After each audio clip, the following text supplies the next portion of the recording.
Como é o contexto tecnológico dos setores primário e secundário? Como a adoção da tecnologia tem criado uma grande vantagem competitiva para os early adopters e quais são as principais oportunidades nessas áreas?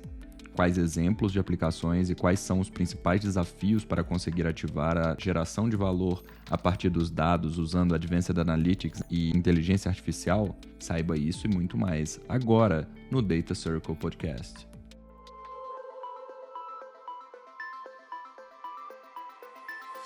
Bem-vindos e bem-vindas ao Data Circle Podcast, nosso podcast sobre AI e negócios, onde a teoria encontra a prática. Salve, salve, membros do Data Circle, a nossa comunidade que une a tecnologia com os negócios. Estamos aqui para mais um episódio do nosso Data Circle Podcast. Hoje com convidados como Alex. Como são nossos convidados hoje? São geniais e estou super animada. Palavras certas especiais, mas são geniais também. Rafael Melo, fala Rafa, tudo bom? E aí, tudo Já bem? participou com a gente antes aí. Tudo certo, bora lá. Felipe Baldisseri, primeira vez, né, Baldi? Direto do México, né? Estreia. Do México, convidado internacional aqui do nosso podcast. Bom ter você aqui. E adivinho que ela esteja muito animada. Alex, novamente. E aí, Alex, tudo jóia? Super, tudo jóia, animada como sempre, com convidados especiais. Boa. Bom, pessoal, e o tema para a gente conversar hoje aqui é sobre como a tecnologia, como a AI está transformando a indústria de base, desde a geração lá da extração da matéria-prima até a transformação. Mas para apresentar o tema, Baldi, fala um pouquinho mais aí sobre esse tema que é tão relevante aqui para todo mundo, que influencia na vida de todas as pessoas e que nem sempre as pessoas se dão conta do tanto. Não, boa, galera, vamos lá.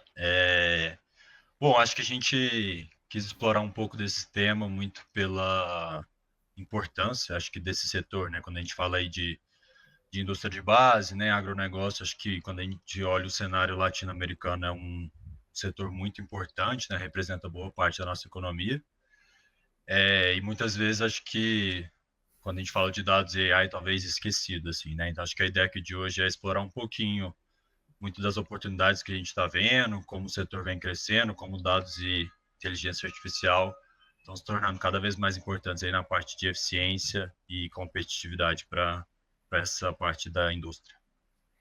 E até dando um spoiler aqui, tem um e-book completo sobre como utilizar a inteligência artificial, casos de uso, oportunidades, desafios, que o link desse e-book está na descrição aqui, no post do LinkedIn desse episódio, então corre lá, já baixa, já garante que é uma excelente leitura de muita qualidade aí que o pessoal preparou para valorizar esse tema. Até dando um pouco de contexto, né? Ele faz parte de uma iniciativa que nós da Artifact temos de nos posicionar em relação a alguns temas importantes, né? Como somos pioneiros ali em relação a essa parte de dados, inteligência artificial, agora falando bastante sobre agente IA generativa, né, quando a gente fala das commodities, indústria de base, sendo um tema tão relevante, né, para a nossa região aqui como um todo, a gente quis nos posicionarmos, né, em relação ao que a gente vê, o que as empresas deveriam aproveitar melhor das tecnologias disponíveis, dos modelos disponíveis, né, dos formatos de trabalho disponíveis, em quais áreas de negócio, né? Então, ali no e-book, a gente vai falar um pouquinho sobre ele hoje, né? Mas a gente tenta dar uma passada geral quando a gente fala desde, como você falou, né, originação ali, e aí, né, aqui a gente está falando de commodities no geral, né, recursos naturais no geral, então, né, desde a parte mais de agricultura e pecuária, mineração, passando pela operação, né, pela indústria também disso, então, como utilizar os dados ali na indústria para ser mais eficiente, passando por supply chain, né, que no Brasil e na América Latina como um todo tem um desafio especial, e inteligência de mercado, né, principalmente, como entender o mercado ali para tomar melhores decisões. E paralelamente a tudo isso, toda a parte de sustentabilidade, que com certeza inteligência artificial e dados é uma alavanca, e inovação também. Boa. E nesse setor, né, que muitas vezes as pessoas acham que é um setor mais rústico, vamos dizer assim, que não vê tanta aplicação direta como alguns outros setores, mas existe uma série de casos de uso, uma série de possibilidades de aplicação de tecnologia, e muitas vezes até em outros que as pessoas acabam olhando um pouco mais, pensando em inteligência artificial, dados, etc. Vocês podem dar uma passada, assim, em geral, sobre alguns dos principais algumas das principais aplicações aqui que vocês enxergam? Eu sei que são muitas, tá? Mas só para a gente dar um panorama aqui para quem não tem tanta familiaridade com o setor e está ouvindo aqui. Eu vou puxar uma aqui, aí, Baldi, se você também quiser puxar uma, e depois a gente vê para onde vai esse papo, mas eu acho que talvez um dos principais ali é no momento, né, da primeira, não da primeira, mas da transformação industrial, né? Então, a partir do momento ali, né, que tem a matéria-prima e você precisa fazer uma primeira transformação, né, e aí você entra no ambiente fabril, não precisa nem falar o quanto que tem de oportunidade para trazer dados, seja para melhorar a qualidade do que você vai produzir, seja para ganhar eficiência no que você vai produzir, ou seja, produzir o máximo possível, né? É um pouco a ver com a eficiência, mas isso também pode ajudar na geração de receita. E aí o que a gente vê muito hoje em dia, principalmente nos papos que a gente tem com grandes empresas, né, multinacionais ou empresas brasileiras do ramo aqui, é que a gente vê já fábricas muito sensorizadas e muito automatizadas, mas ainda pouco se utiliza dos dados desses sensores para para modelo de, né, para você criar um modelo que vai te gerar insights, que vai te dar recomendações, né? Então, a gente tem hoje um nível muito de os responsáveis ali pela operação, eles olham os dados, né, talvez muitas vezes em tempo real, né? Então tem o responsável por uma operação que vai olhar, ver um KPI e vai tomar uma decisão em cima disso. Mas o next level disso, né, seria você criar modelos. Então como que eu posso criar um modelo que vai analisar alguns inputs que eu já tenho sensores, ele vai entrar ali numa arquitetura de dados e ali eu vou criar correlações que vão me ajudar a entender o que vai melhorar a qualidade do que eu estou produzindo, ou o que eu poderia estar economizando ali durante o processo que eu estou gastando a mais do que eu deveria. Esse segundo passo já é mais, que eu acho que já são casos de uso interessantes. Eu acho que as empresas fazem, não é a maioria das empresas que faz hoje, né? E aí tem um terceiro passo que é eu criar esse modelo e fazer um feedback loop para que ele já possa me dar um insight direto na minha produção, no meu processo produtivo ali, né, no meu processo industrial. E isso aí, tipo, já é talvez menos de, vou falar números aleatórios aqui, mas é menos de 1%, 5% das empresas que a gente vê hoje, né, que a gente tem discussões hoje que vem fazendo, que tem toda uma série de questões de segurança, né? Questões de éticas, de responsabilidade também, que eu acho que tem de discussão aqui. Mas eu acho que quando eu olho para esse setor, é onde hoje eu vejo a maior oportunidade. Porque todo mundo acha, pô, minha fábrica já é automatizada. Mas isso não significa que você está tirando todo o potencial dos dados dela. Uhum. Eu acho que o Rafa tocou num ponto interessante aqui, que acho que antes de tudo, né, sempre a coleta do dado, seja aí através dos sensores, né, do que for. Acho que é muito importante ter isso muito bem estruturado, até para a gente conseguir tirar todo esse potencial aí, como o Rafa comentou. E uma vez que você tem esse dado, né, centralizado, cruzado com as outras fontes da companhia, eu acho que o céu é o limite aqui, né? Então a gente vê aplicações, seja para as indústrias de petróleo e gás, né? Eles podem otimizar um processo de refino, por exemplo, seja na agricultura. Então na agricultura você consegue maximizar a produção, né? Dependente aí, se você quiser priorizar um produto ou outro, você consegue alterar esse processo. Mineração, né? Então assim, no final acho que coletar esse dado, né, e garantir que ele está limpo, de qualidade, centralizada, acho que depois disso é mais definir qual que é o problema que você quer resolver. E justamente sobre essa questão de centralização dos dados, acho que eu vejo muito o que está acontecendo nesse indústria, o que aconteceu um pouco nas outras indústrias alguns anos atrás, sobre essa questão de digitalização, de big data, de coletar muitos dados.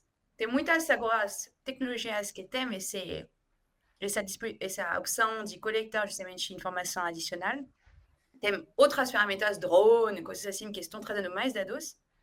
Mas então, o que eu vejo é que são ferramentas totalmente siloed e que a grande batalha agora é, justamente centralizar, fazer que essas se comuniquem entre elas e que justamente você possa construir esse use case que você falou, Rafa, onde vou pegar todos esses insights e começar a ativar acima disso.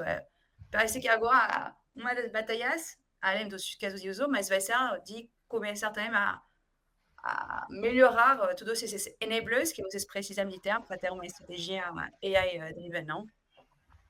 Com certeza, com certeza. Existe uma discussão não só...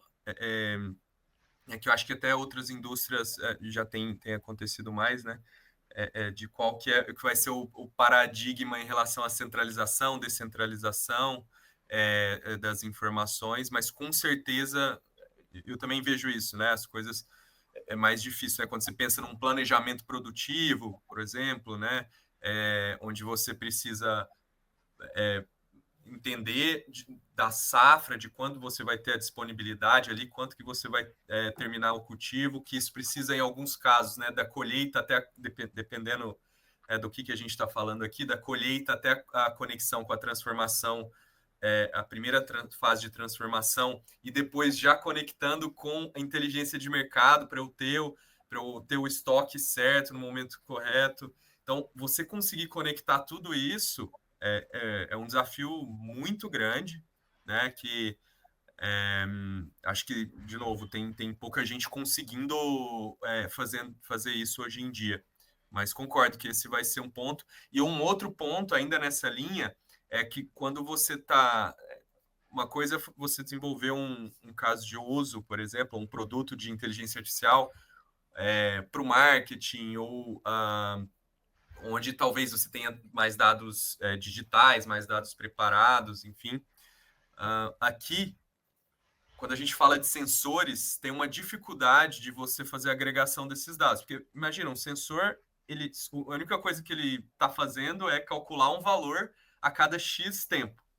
Você vai ter que trabalhar essa informação. Então, pensa que, sei lá, a cada 1 segundo você vai ter uma informação. Pode ser 1 segundo, mas pode ser até mais micro do que isso. Você vai ter uma informação, sei lá, de quanto que está o vapor dentro de uma fase do seu processo. Tá, isso é um sensor em uma parte do seu processo que está gravando um monte de informação ali. Você vai precisar saber o que fazer com essa informação, né? Como que você vai agregar ela? Eu vou pegar durante 1 minuto, ou vou pegar durante 10 minutos e pegar a média disso, isso vai ser a minha informação, como que eu vou agregar isso a nível de produção. Então, tem toda uma dificuldade disso e tem uma dificuldade também da qualidade daquela informação do sensor. O que mais acontece em projetos desses tipos é problema no sensor ou problema na agregação desse dado. Então, você tem que ter uma governança disso, até um time preparado, né, um time de engenharia e automação, para que você possa agir rápido em relação a esses problemas. Lógico, você pode, inclusive, usar modelos que vão facilitar esse seu quality, esse seu sanity check, mas são desafios bem diferentes, né, do que é um desafio, vamos dizer assim, de um caso de uso mais corporativo, do marketing, de vendas ali. Eu acho que... Pode falar, vai lá. Não, eu só ia comentar que isso até linka com outro ponto, que é o pós, né? Então, beleza, acho que centralizou, limpou o dado, criou o modelo, Eu acho que aqui a aplicação também, a adoção desses produtos acho que é um ponto muito chave aqui. Acho que como o Rafa comentou, né? Às vezes quando você faz um produto para um time de marketing, ou você faz um produto para o time comercial, acho que são times que estão mais acostumados, né, com esse tipo de tecnologia. Agora, quando você cria um produto desse para o chão de fábrica, uma coisa muito importante que é garantir a adoção, né? Então, realmente que os insights, os resultados desse produto, eles estejam dentro dos processos, né? Que a gente consiga adaptar os processos para que os insights estejam contemplados nos processos e realmente a gente tenha a utilização dos resultados do que foi construído. Nesse ponto, acaba que tem um peso muito grande da visão de produto, né? Que é você construir um produto que consegue agregar essa inteligência e consegue consumir esse dado, mas que entrega dentro do fluxo de trabalho da pessoa que vai consumir. Então, não adianta você criar um aplicativo que dá o resultado ali que a pessoa precisa no desktop, mas a pessoa está lá no meio do campo ali fazendo e a tomada de decisão é fora da base, não adianta em nada. Então, só um exemplo bobo aqui para ilustrar. Não, e até pegando o gancho, né? Eu acho que é uma transformação, e aí que acho que não para essa indústria. Para essa indústria é muito importante essa ativação, esse formato da ativação das coisas, né?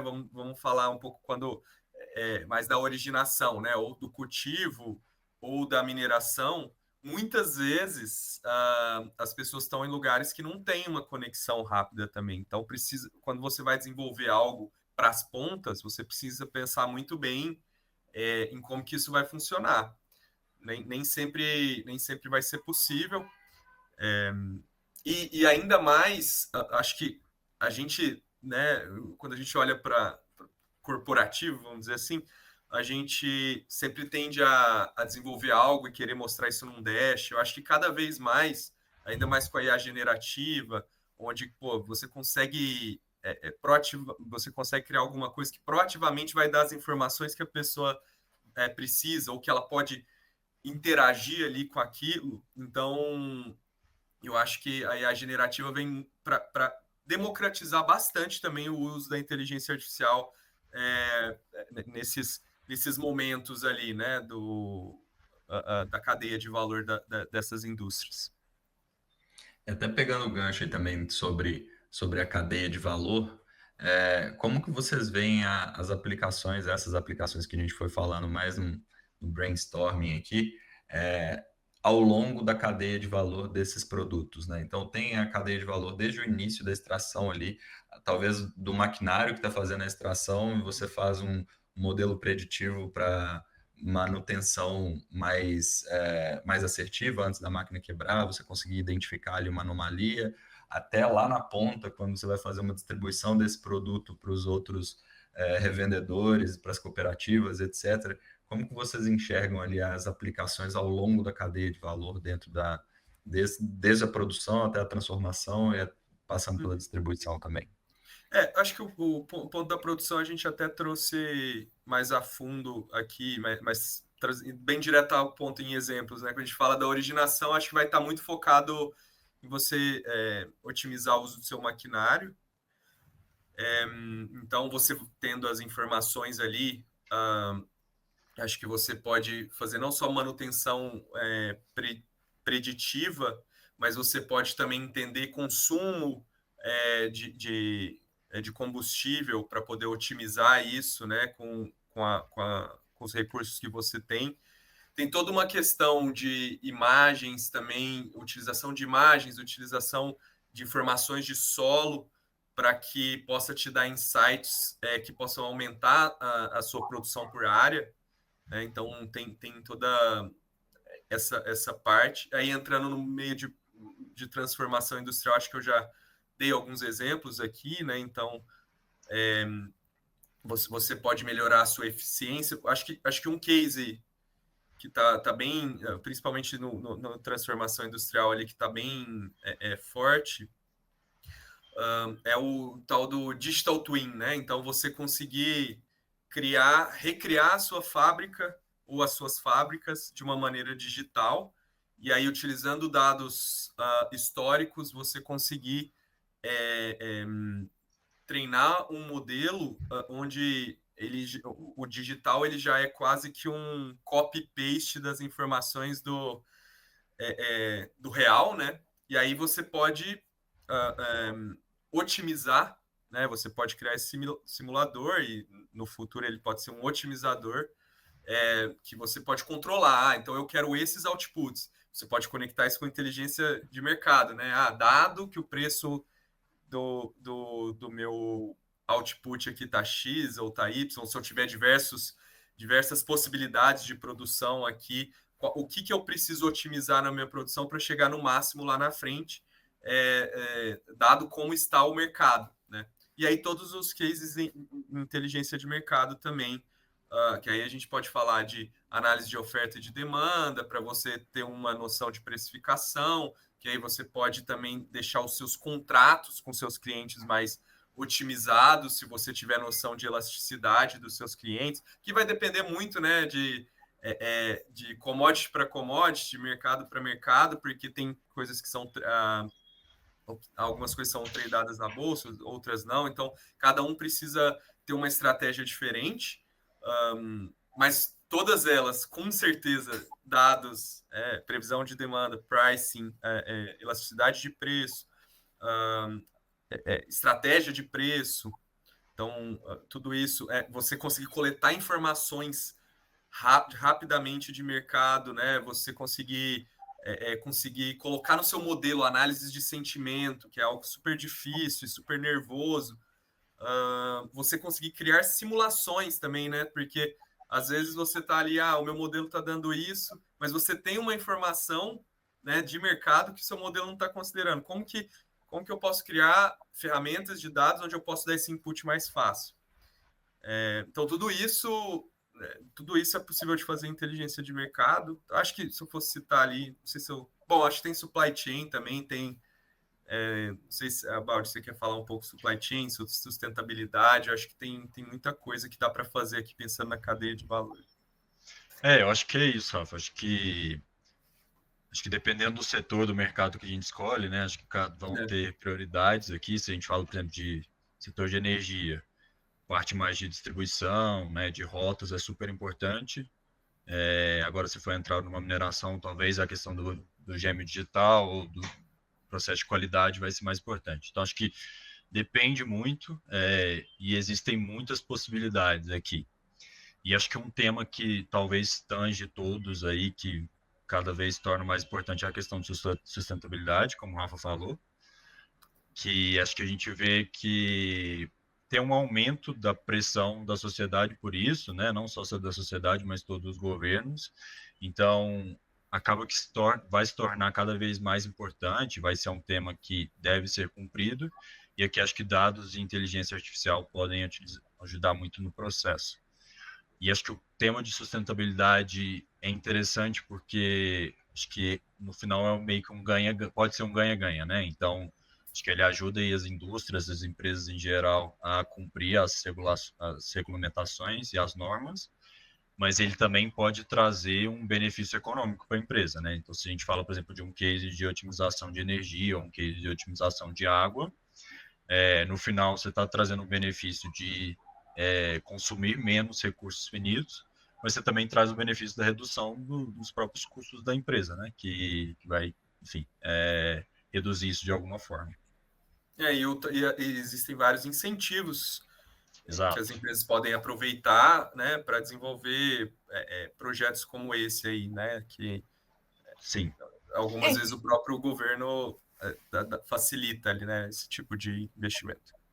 Até o que você está falando é que tem tipo uma sinergia, tipo a gente está forçado a traquear algumas informações por causa de todas essas regras legais que as empresas têm que seguir. Então, por que não usar esses dados para adicionar mais inteligência e ter um retorno não que seja só sobre a sustentabilidade, mas um retorno econômico mesmo acima disso. Exato. E acho que hoje é um tema que, né, as pessoas estão discutindo, cada vez mais importante. Então, como que você transforma um pouco a discussão, não só pelo viés ambiental, que com certeza já é muito importante, mas que também vai trazer um benefício econômico para a empresa, né? Eu acho que você consegue captar mais atenção nesse sentido. Uhum, uhum. Podemos voltar sobre o Digital Twin, desculpa. Sou fã desse use case, tá? Porque acho que é muito específico a essa indústria, e então ainda mais por isso que estou mais curiosa. Mas daria para aprofundar um pouco mais esse Digital Twin, por favor? O conceito de Digital Twin, na verdade, eu acho que ele não serve só para a parte industrial, ele pode servir também para a parte de supply chain, né? Tudo que toda rede ou todo processo que você conseguir repetir ele com um certo nível de precisão, né, digitalmente, né? Então, por que ele acontece mais no ambiente de fábrica, né? Porque você tem um processo um pouco mais controlado, então você vai ter mais sensores, você vai ter mais informação, mas ele, por exemplo, você pode fazer isso para o supply chain também, se você tiver informações dos caminhões, de tudo, né, de onde estão, por onde passam, enfim, se conseguir isso é possível também. Mas eu vou falar um pouco mais sobre isso no ambiente de fábrica, né? Então, basicamente, se você consegue entender tudo que entra, né, e tudo que se transforma e tudo que sai, então, mensuração, quanto de volume que está entrando da matéria-prima, do meu input de matéria-prima, quanto de energia cada parte do meu processo está consumindo, né? O que e quanto eu estou gerando no final, né? Então, você pode pensar isso num processo, por exemplo, de cana-de-açúcar, né? Onde entra cana-de-açúcar e durante o processo vai ter ali um gasto energético, vai ter, né, outros inputs ali que vão ajudar no processo, e no final você tem três outputs, né? Que pode ser aqui energia, o açúcar e o álcool, né? O combustível. Então tem várias possibilidades. E aí, como tem, né, 3 subprodutos disso, tem vários, tem o input, né? Tem todas as informações da cana que está chegando, porque dependendo do que for, você vai ter espécies diferentes, você vai ter propriedades diferentes, né? Ou o momento que foi colhido, aonde foi plantado, então isso vão ter propriedades diferentes.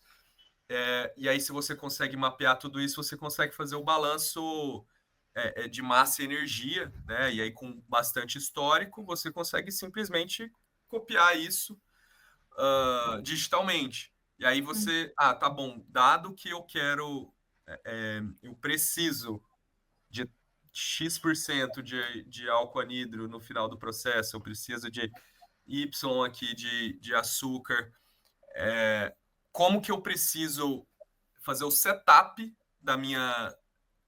do meu processo fabril e quanto eu preciso de input para que isso chegue no formato que eu quero, né? Então, dá para chegar nesse nível. Lógico que precisa de muito sensoriamento e precisa também de trabalhar bastante com modelos de otimização, né, para você fazer isso. Mas é possível, a gente já vê algumas indústrias no Brasil trabalhando, e aí vamos dizer assim, o ponto final disso seria o feedback loop, né? Então, o que eu falei tá bom, então eu quero esses inputs, então alguém vai lá e vai fazer o setup do processo de uma certa forma. Mas pode chegar a um ponto onde você pode, esse setup pode ser inclusive automático, né? Então, quando a gente fala de Digital Twin, é isso, né? O Digital Twin basicamente é uma cópia da sua fábrica, mas ele junto com outras ferramentas, ele consegue, né, ser até um processo automatizado. É legal, porque até no primeiro output é que talvez ele vai confirmar já o peso de cada variável que você estava considerando no seu processo. É isso. Você input do meu negócio, acho que rolar e ver se já está batendo o resultado final ou não com a realidade. E É você isso, é já isso. vê, não, então tinha mal percebido o quanto essa etapa nesse processo era fundamental ou não. E aí você já entender melhor o as-is com esse É isso. processo. E Sim. depois você pode modificar o to be, falando, então, tem uma oportunidade aqui para melhorar lá, cortar custo aqui, e até fazer alguns cenários É isso. de otimização. Tem o contrário também, né? Então, às vezes, se você está com limitação de recurso e você tem correlações ou você tem trade-offs ali para fazer, então se eu fizer colocar menos de um insumo X aqui, o que, que pode acontecer? E aí você consegue fazer o other way around aqui também, né? Mas Você é bem consegue legal, acho fazer que uma traz série muita de confirmação. consegue fazer uma série de cenários, né? Umas simulações que, se fosse fazer na fábrica em si, seria muito custoso e muitas vezes nem seria muito possível, o risco seria muito alto. Você consegue fazer essa simulação no Digital Twin e encontrar ali o cenário que é mais viável, mais proveitoso ali dentro do contexto que você tem naquele momento. É. Esse digital twin, depois, pode ser ligado com use case de manutenção preventiva ou não? Ou não tem correlação? Pode, mas eu acho que é algo mais seria bem complexo, né? O que eu Você já pensou vivi em aplicação, mas em eu vidas nunca tinha passadas, pensado vamos nisso. dizer Como assim, assim? o Digital Twin, ele é uma espécie de simulador, né? Então, se você cria um simulador específico para um componente mecânico ou um maquinário, um equipamento, você consegue colocar alguns fatores ali que estão relacionados, por exemplo, à resistência daquele equipamento, ou a carga que ele está suportando, ou a condição de uso, e simular, por exemplo, quando que seria uma possível falha daquele equipamento. Isso é muito comum, por exemplo, no desenvolvimento de motores. E aí, nesse caso, poderia ter um digital twin do motor e você simula cenários extremos lá para entender quando que ele quebraria, por exemplo. Pode ser, pode ser. Mas é muito difícil porque aí você tem que ter o dado da quebra, né? Aí ou o dado da quebra ou um dado muito preciso Do problema. da resistência e da carga que está acontecendo em cada lugar daquele equipamento. Então é bem complexo, mas é possível. Factível, né? Até me lembro de um prospect nosso que nos tinha pedido, além de prever talvez o risco de quebra, era sobretudo o risco de acidente humano ligado a isso. Então, não, uma questão de não antecipar não só a questão de vou ter uma baixa produção por causa disso, mas o custo de poder ter impacto humano aqui. Impacto, mano, isso são Mas eu cases acho que a que gente já desenvolveu também, né? Mais de Health Analytics mesmo também. Tem coisas lá também nesse mundo.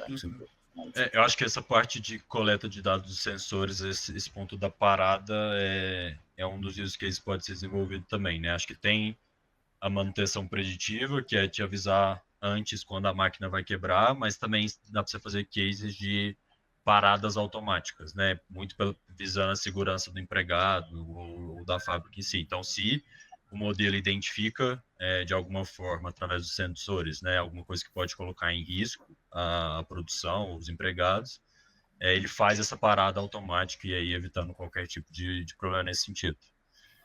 Então, assim, dado do sensor no final, acho que vai abrir 1 milhão de possibilidades aqui, é mais entender onde e qual que é o momento de encaixar.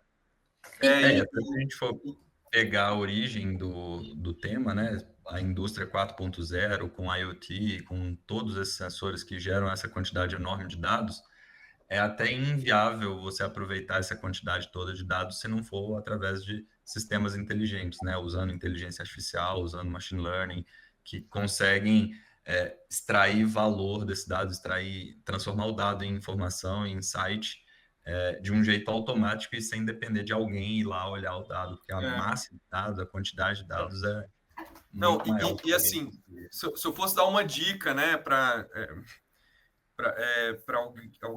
algum executivo, diretor aí de uma área de dados ou IT dessas empresas, né, porque eles devem olhar, caramba, tem uma infinidade de dados aqui sendo gerados, né?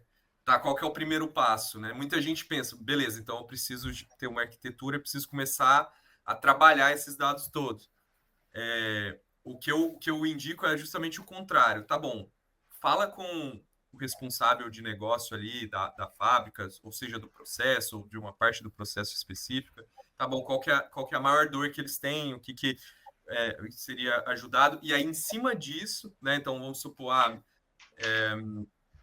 a minha maior dor é que uma máquina X quebra toda hora. Beleza, então em cima disso, vamos ver quais os dados são gerados de vibração, de resistência, para que você comece por aí, né? Então, em cima de um desafio, tá bom, como eu posso reduzir a quebra disso?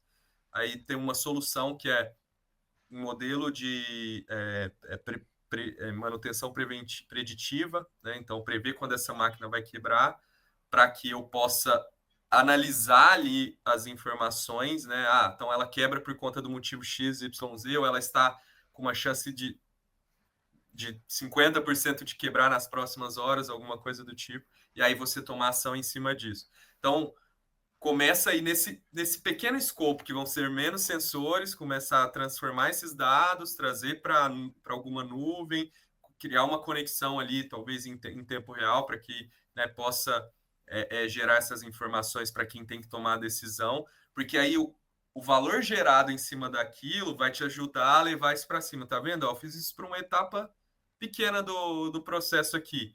Imagina o potencial, aí você pode até mapear, né? Então, tá, isso é uma etapa do processo, tem o processo como um todo. No final, posso virar um digital twin, no final as coisas podem ser muito mais automáticas. Então, fica muito mais fácil de você convencer dentro da empresa também pessoas que talvez não estão tão acostumadas, né, com esse tipo de investimento, com esse tipo de tecnologia também. Tá. Boa. Acho que um dos desafios é essa complexidade do ecossistema como um todo, né? Você acaba ficando perdido ali sem saber por onde começar, e essa dica aí dá um norte para a pessoa já pegar ali um caso de uso, um desafio, uma dor e explorar aquilo, até porque daqui a pouco vão vir outras dores e aí você já está no caminho, não fica com aquele cold start ali no início da operação. E aí, uma coisa que eu queria explorar com vocês também, e aí especificamente sobre essa área, né? Alguns desafios, a gente já comentou sobre alguns aqui, mas acho que tem mais desafios, né? Um dos pontos é a adoção do produto, que nem sempre é tão simples, tão direto ao ponto, ou a conectividade, né? A pessoa às vezes está num lugar que não tem internet, aí o modelo tem que ficar embedado em algum aparelho ou alguma outra solução relacionada a isso. Como que vocês veem ali os principais desafios do setor para a adoção dessa tecnologia e algumas formas aí de superar esses desafios para acelerar esse processo? Legal. Eu vou pelo lado da adoção aqui, aí, Baldi, se você quiser ficar à vontade para me complementar com outros. Eu acho que esse é um dos principais, que eu até, durante aí os meus anos na Artefact, eu aprendi bastante também, porque muitas vezes, né, as primeiras conversas que a gente tem sobre o que a gente vai fazer, a gente está conversando com executivos e que não estão ali no dia a dia de um processo, né, ou realmente entendendo na prática quais são as dores. Então, uma coisa que acho que vale a pena é trazer as pessoas, né, ter business owners do processo desde o início, né? É interessante, né, que as pessoas que vão desenvolver esse produto de IA, que elas vão na prática mesmo, entendam como é o processo fisicamente falando, né, faça aquelas visitas guiadas. Isso ajuda bastante no entendimento, né, das pessoas que estão mais técnicas, do cientista ali, do engenheiro que vai desenvolver, para entender um pouco na prática como que funciona. O que eu noto bastante também é que, comparando com outros casos de uso, né, de outras áreas de marketing, de vendas aqui, quando a gente fala do processo produtivo, o processo de produção, processo industrial ou de originação também, ele é muito mais nervoso, né? Ele é muito mais curto prazo. Então, até você vai pensar os rituais de atividades deles são muito mais curto prazo. Então, é interessante você tentar entender como que é esse contexto para criar algo, ou criar rituais onde eles vão participar do desenvolvimento desse tipo de projeto, mas que caibam ali dentro e que faça parte um pouco da cultura ou da forma de trabalho ali dessas áreas, né? Eu digo que se a gente chegar e simplesmente, vou pegar um modelo, alguma ferramenta, algum framework ali de Agile, né? Um Scrum da vida e querer aplicar, talvez não vai funcionar muito bem nesse formato ali com eles, né? Então é muito entender ali como que é o processo e trazer, explicar, ter um processo de aculturamento, né, durante o desenvolvimento, que aos poucos você tem que ir trazendo, isso aqui vai servir para isso. Eu acho que é interessante ser bem didático, né? Como assim, a gente não entende o processo como as pessoas do processo, né, que estão operando. Então, a gente tem que escutar muito deles em relação a isso, mas a gente também tem que trazer muito conteúdo em relação a dados e para crescer a maturidade da empresa como um todo, né? E isso ajuda lá no final, na hora da aplicação, porque eles vão entendendo também que é uma coisa para ser para aumentar o poder do trabalho deles, do pessoal da operação, né? É muito mais isso, é muito mais sendo um copiloto, sendo um assistente, porque lógico que o conhecimento ali e a experiência, eles sempre vão ser necessários até para desafiar, né, os resultados ali, né, dos modelos que forem criados. Então, eu vejo essa parte como um desafio muito grande, e a forma de resolver é definindo rituais, trazendo para o jogo desde o início do desenvolvimento, definindo rituais e aculturando durante o desenvolvimento. Eu acho que concordo 100%, Rafa. Eu acho que aqui é desde o momento que você define o produto, define a solução, acho que ter muito claro como ele vai entrar no processo existente, né? Então, esse produto ele vai entrar nessa etapa do processo e as pessoas vão usar ele dessa forma. Porque se for um produto que ele não está dentro do processo, a chance de que ele não seja utilizado é muito grande, né? Então, isso tem que ser pensado aí desde o desenho da solução. Dois pontos adicionais aqui sobre essa questão da adoção e usar o end user desde o começo. Mas acho que é bom ter ele, entender, construir a solução dentro do processo dele, que ele esteja dono mesmo dessa solução. Mas tem que ficar bem claro e óbvio o ganho que ele vai ter, tá? Porque mesmo que a pessoa vai participar, porque foi o chefe dele que falou, você tem que participar, vai ser mais uma agenda, uma hora por semana de participar, dar feedback, tarará. Uma vez que está lá, se ele mesmo não acreditar que isso é bom para o processo dele, não funciona. Então, o ganho tem que ser óbvio. Acho que o ganho de você vai salvar uma hora por semana de X, acho que as pessoas não vão gostar, tá? Tem que ser bem óbvio. Porque, de verdade, é difícil de mudar o que você costuma fazer, você acredita muito mais na sua capacidade, que é a capacidade de uma outra ferramenta. Também, algumas vezes, essas ferramentas podem parecer como se o futuro inimigo, a ferramenta que vai tomar seu papel daqui X anos, tá? Então, eles podem ser um detrator mesmo no longo prazo disso. Então, em paralelo disso... Muitas vezes tem um contexto da pessoa estar lá fazendo aquela atividade, sei lá, há 30 anos de um jeito, já de outra geração, já não é uma geração tão tecnológica assim, aí vem uma ferramenta, uma tela bonita falando como que ele tem que trabalhar.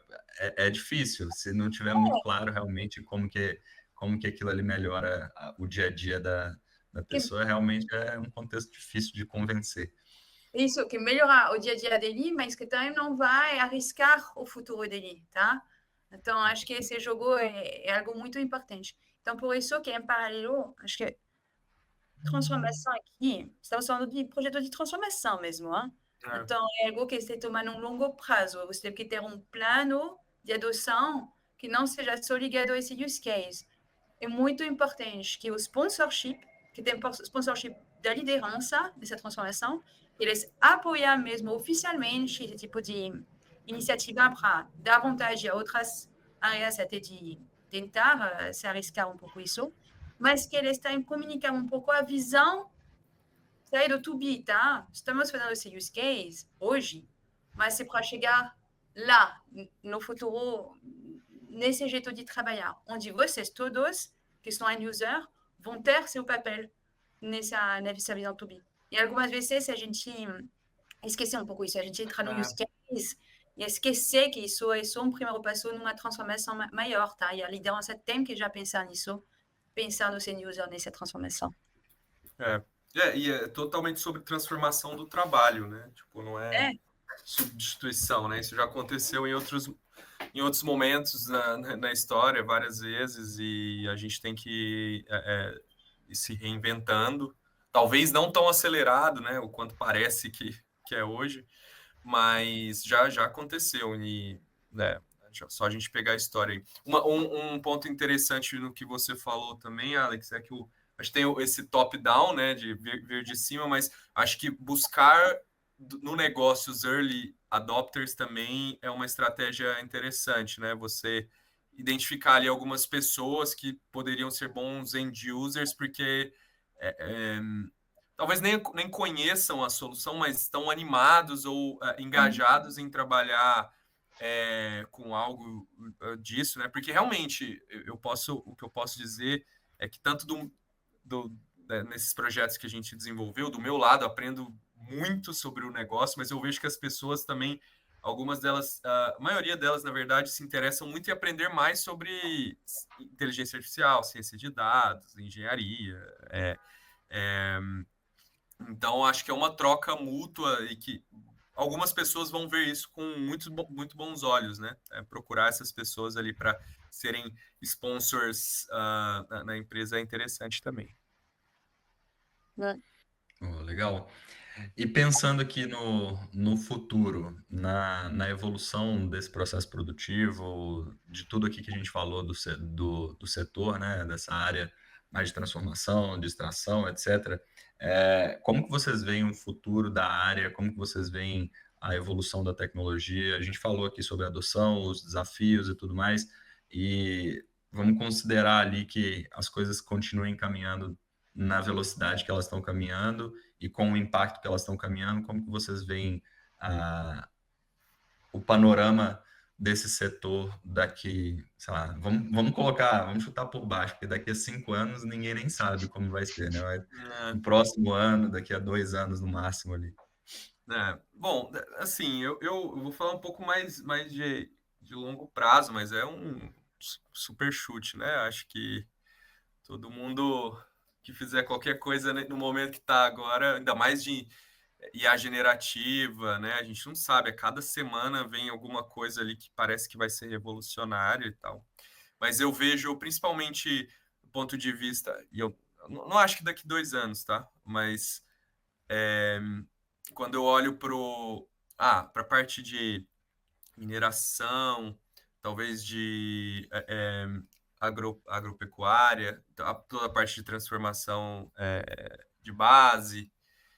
Eu acho que cada vez mais o nosso trabalho vai ser de inspetor do que de alguma coisa tipo mais de tomador de decisão, né? Então, acho que a gente vai cada vez mais analisar e dar um ok para uma decisão ou trazer inputs para que uma máquina tome uma decisão e você dê um ok no final, né?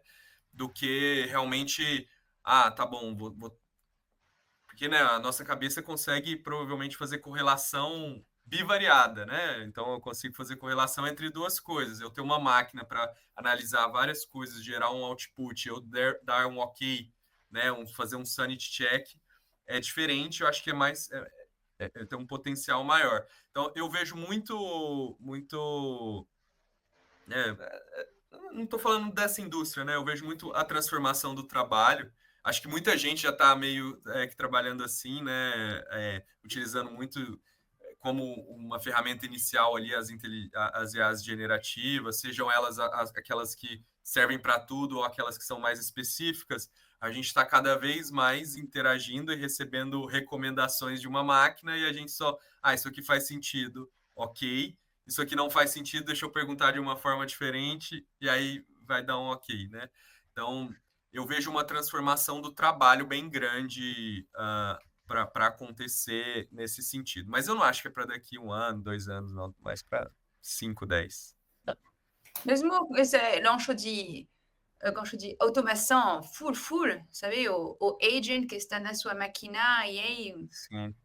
acabou, tá? Está acontecendo com os carros, então não vejo por que não ia acertar na às vezes, mas tem um ponto ético importante aí que eu acho que a gente vai começar a discutir cada vez mais, que é de responsabilidade quando dá algo errado, quando é uma recomendação de um robô. Então, eu acho que assim, e aí já acho que vai entrar num tema mais filosófico aqui, mas eu ainda acho que no médio prazo ainda vamos ter que ter o ok de um humano para juridicamente alguém ser responsável, né? Senão o desenvolvedor, o cientista de dados lá que desenvolveu o modelo que vai ser o responsável. E aí as coisas vão mudar. Mas eu acho que vai ser uma discussão com certeza gigantesca aí, a nível global, inclusive.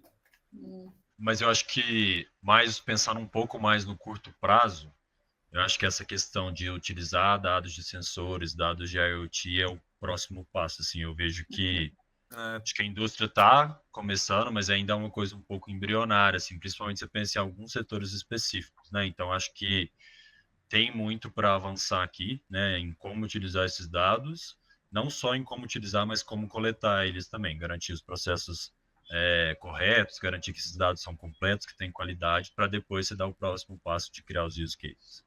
Eu concordo, no curto prazo que parece um negócio, né? Quando a gente olha de fora, assim, fala, todo mundo deve estar fazendo isso, e não é uma verdade, assim, cada vez que a gente conversa ali com diferentes e grandes empresas, né?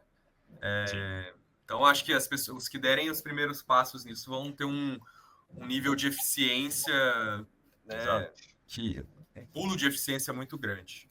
vai ser a nova a vantagem competitiva, que antes era muito mais, ainda mais no Brasil, o espaço é barato, então as empresas brasileiras aqui são fortes, por sorte do ambiente do Brasil mesmo. Mas agora, se eles não pegarem um pouco esse gancho do AI, pode perder essa vantagem que eles tinham desde sempre. Exato. E a gente é muito forte no setor primário, né? Então, acho que a gente tem que entender como a gente pode utilizar algo que é muito democrático, né? Quando a gente fala de dados e inteligência artificial, é algo que tá bom que às vezes o sensor, o maquinário não é tão tem uma barreira de entrada grande, mas o dado, a inteligência artificial, você consegue hoje com as nuvens e tal se conectar muito fácil, testar muito fácil, mostrar valor muito fácil. Então, eu acho que seria uma alavanca muito grande para a gente transformar um setor que é comoditizado, né, em algo que não é tão comoditizado. Tá bom, é comoditizado porque é uma commodity, beleza, mas ninguém produz. Imagina o Brasil ser né, que seria o sonho, mas ser um polo de eficiência gerado por inteligência artificial que levou a produtividade de commodities para um outro nível, né? Eu acho que é algo que não depende, né? Igual em outros momentos, depende tanto de um super investimento, governo, enfim, é algo que talvez está bastante na mão das empresas. Até porque a forma de obter os dados, ela é quase... Vou reformular. Os dados, eles são quase um resultado, um side product ali do investimento que já está sendo feito que já está no feito, maquinário, no equipamento e tudo mais. Automação, exato. Então, mas basicamente usar uma coisa que já está lá. É um ativo da empresa. Assim, Exato. acho que as pessoas já tinham pensar isso. Você tem um ativo aí que não está gerando resultado, que é os seus dados. que é sensores. Mas acho que também tem uma questão, sei lá, estou pensando que aqui no Brasil, o custo humano é muito barato em comparação a todos os outros países. Estou pensando Europa, sendo francesa, tá? São acteurs, por exemplo, no mundo de agro e coisas assim. Então, eu super entendo ainda mais para empresas lá de acelerar a questão de AI, porque justamente o custo humano é forte, tem que achar alternativas. Então, aqui no Brasil, talvez ainda as empresas têm uma tendência de ainda, tá bom, o custo humano é tão barato, Subestimar, né?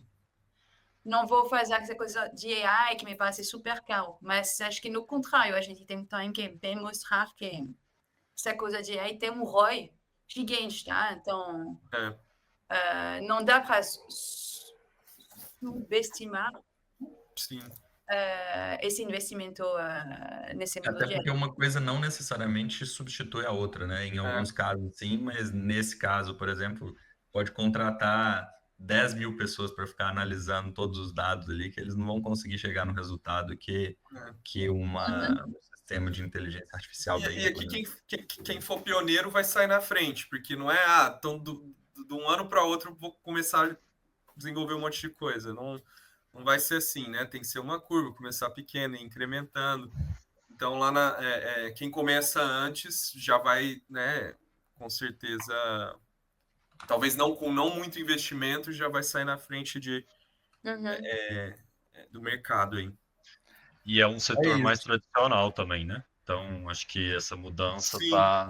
acho que é mais recente do que para os outros setores. Então, tem muita Eu acho oportunidade. também. Tipo, ganho já é muito Exato. rápido. O ponto de mais alto. diversidade está super baixo. É isso, pessoal.